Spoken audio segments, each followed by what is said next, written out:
बच्चों अस्सलामु अलैकुम वरहमतुल्लाहि वबरकातुह। So once again welcome back to the Junoon batch. So हम लोग डिस्कस कर रहे थे एमएस चौहान बुक के क्वेश्चंस का सॉल्यूशन और अपना चैप्टर था जनरल ऑर्गेनिक केमिस्ट्री और इसी चैप्टर के क्वेश्चन नंबर 25 पे हम लोग धीरे धीरे पहुंच चुके हैं, है ना। तो इस क्वेश्चन में आपसे क्या पूछा जा रहा है, आपसे कहा गया कि एक साइक्लोपेंटाडाइईन सिस्टम है, उसका रिएक्शन किया गया पोटेशियम हाइड्राइड के साथ H-, तो उससे बन गया A। क्लियर। उस A का ट्रीटमेंट कर दिया वाटर के साथ तो बन गया है कुछ भी प्रोडक्ट। उसमें से आपसे पूछ रहा मेजर प्रोडक्ट कौन सा, इसका मतलब मल्टीपल प्रोडक्ट्स बनेंगे। वो जो मल्टीपल प्रोडक्ट्स होंगे उसमें से मेजर प्रोडक्ट कौन सा है, आपसे कह रहा है major product of the reactions is R. पहला ये वाला, दूसरा ये वाला, तीसरा ये वाला और चौथा बोल रहा है कि ये दोनों ही मेजर है।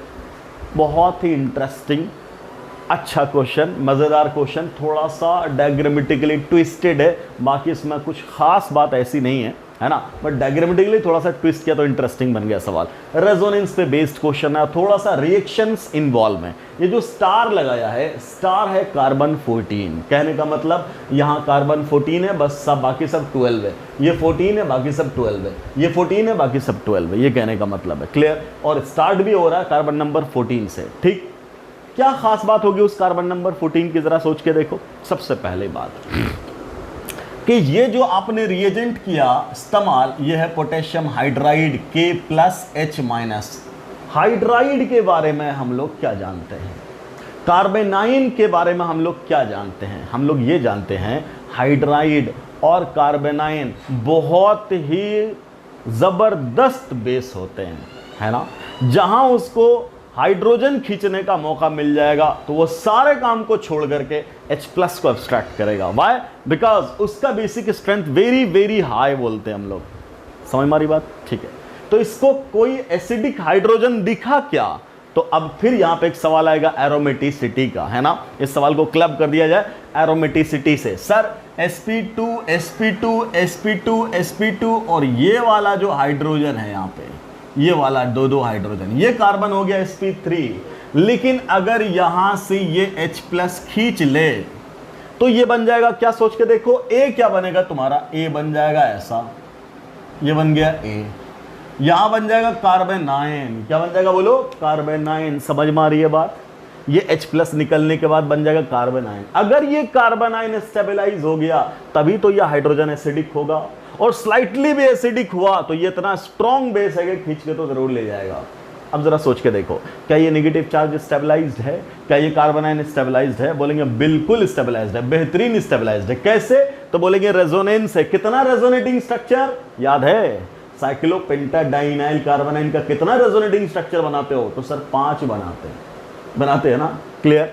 ठीक है। तो क्या बोला गया कि साहब ये क्या है, बोलो ये क्या है, रेजोनेंस के थ्रू स्टेबलाइज है, पहली बात। दूसरी बात, 2 2 4 और 2 6 cyclic system, planar system, conjugated system, है ना, और 6 pi इलेक्ट्रॉन सिस्टम, एरोमेटिक। तो सर अभी तो बोले थे ना sp3, नो डाउट अगर ये स्टैटिक होता तो sp3 है, but this negative charge is delocalised. और हम लोग ये भी जानते हैं कि जब कोई नेगेटिव चार्ज का डिलोकलाइजेशन हो जाता है, रेजोनेंस में चला जाता है, तो वो हाइब्रिडाइजेशन में काउंट नहीं होता, तो इसको हम हाइब्रिडाइजेशन में काउंट नहीं करेंगे, तो फिर ये बन जाएगा sp2।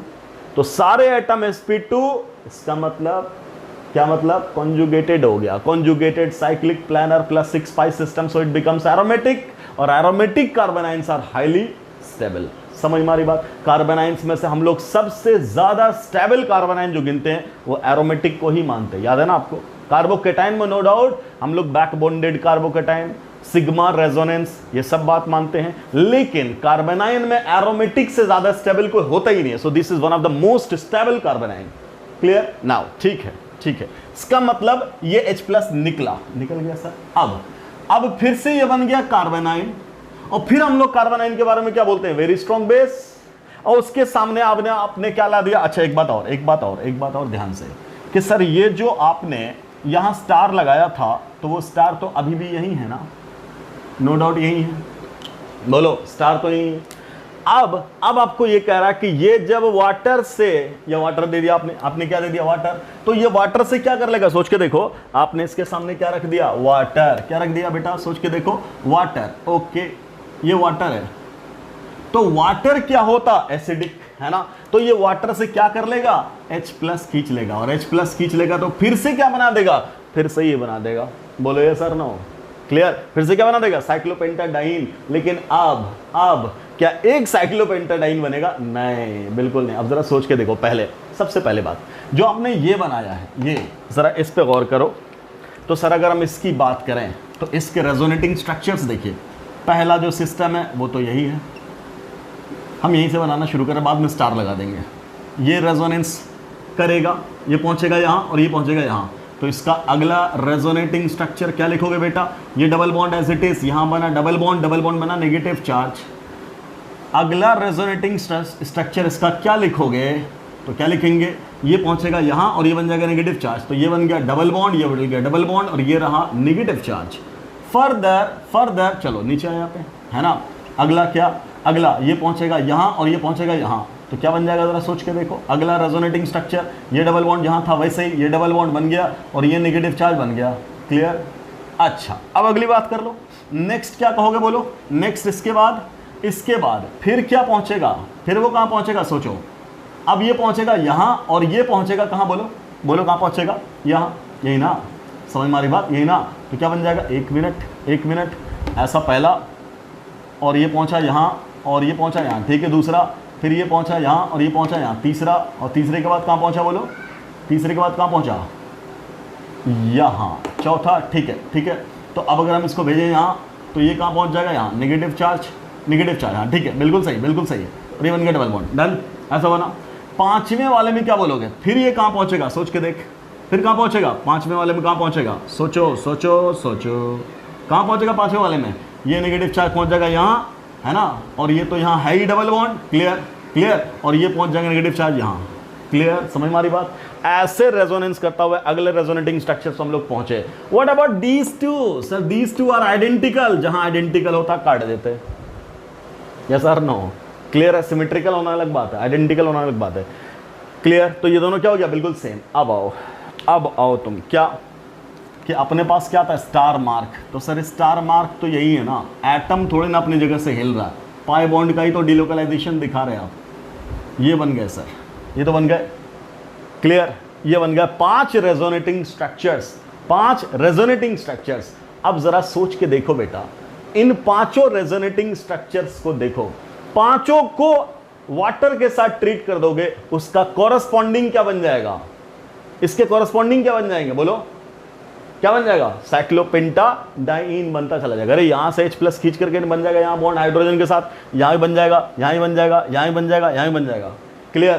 कितने बनेंगे, कितने बन जाएंगे, सोच के देखो कितने बन जाएंगे, तो बोलेंगे सर यहाँ से तो बन गए 5, क्या बन गए 5, चलो हम पहले 5 बना देते हैं, ठीक, तो पहले अगर 5 बना देंगे तो कैसा कैसा बनेगा, जरा उसको देखते रहो। ये पहला मान लो नंबर दे रहे हैं 1 2 3 4 5, देखना बहुत इंटरेस्टिंग लेना है। पहला क्या बनेगा,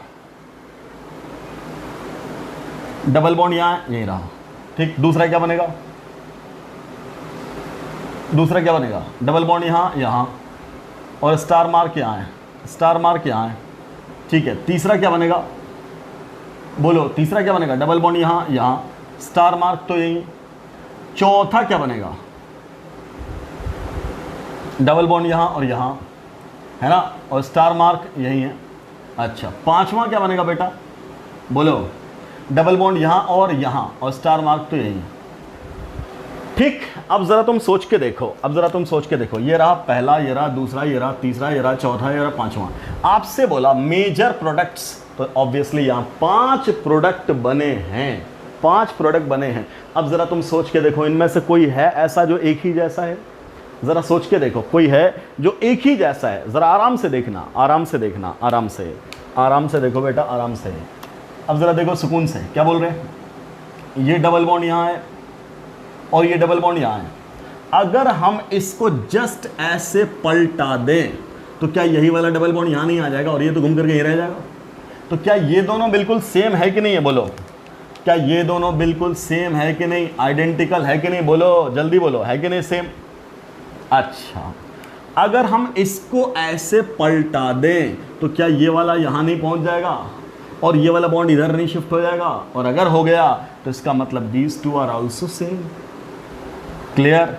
इसका मतलब जो 2 है वही तो 5 है और जो 3 है वही तो 4 है। क्लियर। तो अकेला कौन है, बेकार, ये वाला है ना, यही तो अकेला है।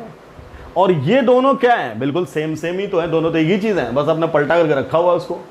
ये सर नो। अच्छा, अगर 5 बने तो पांचों बनने की प्रोबेबिलिटी तुम क्या बोलोगे, 20-20-20-20%। ये सर नो, सब all are equally stable, stability में कोई दाग नहीं है। तो क्या बोलोगे, ये कितना परसेंट, 20%, ये कितना परसेंट, 20%, ये कितना परसेंट, 20%, ये कितना परसेंट, 20%, ये कितना परसेंट, 20%, ये भी कितना, सॉरी, हो गया 100, हो गया ना 100 सब मिल करके। अब जरा आराम से, चूंकि दूसरा और पांचवा तो सेम ही है ना, दूसरा और पांचवा तो सेम है।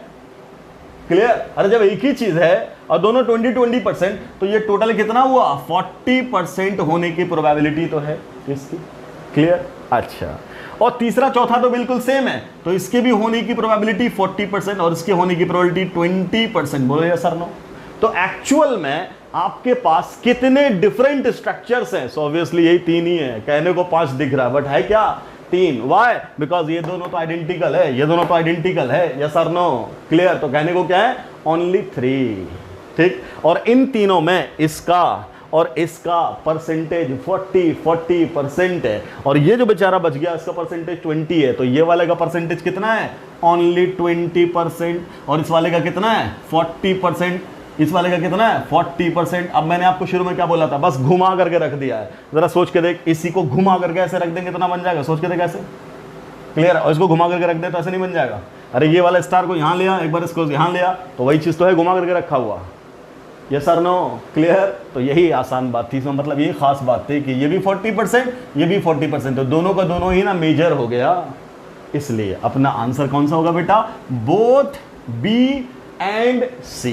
तो इसमें क्या क्या कॉन्सेप्ट लग रहा है, कॉन्सेप्ट लगा सबसे पहले एसिड बेस रिएक्शन का, दूसरी बार फिर कॉन्सेप्ट लगा रेजोनेंस का, और फिर फाइनली वो जो कार्बन आयन है वो फिर वाटर से H+ खींच करके फिर बना दिया, क्या बोलो, साइक्लोपेंटाडाइन, फिर से एसिड बेस रिएक्शन। क्लियर है। तो इस वजह से ये क्वेश्चन बहुत इंटरेस्टिंग बन गया, मजेदार बन गया, है ना। और डायग्रामेटिक खेल करके आपके साथ जो है थोड़ा सा ऑप्शन ट्विस्ट करने की कोशिश की है।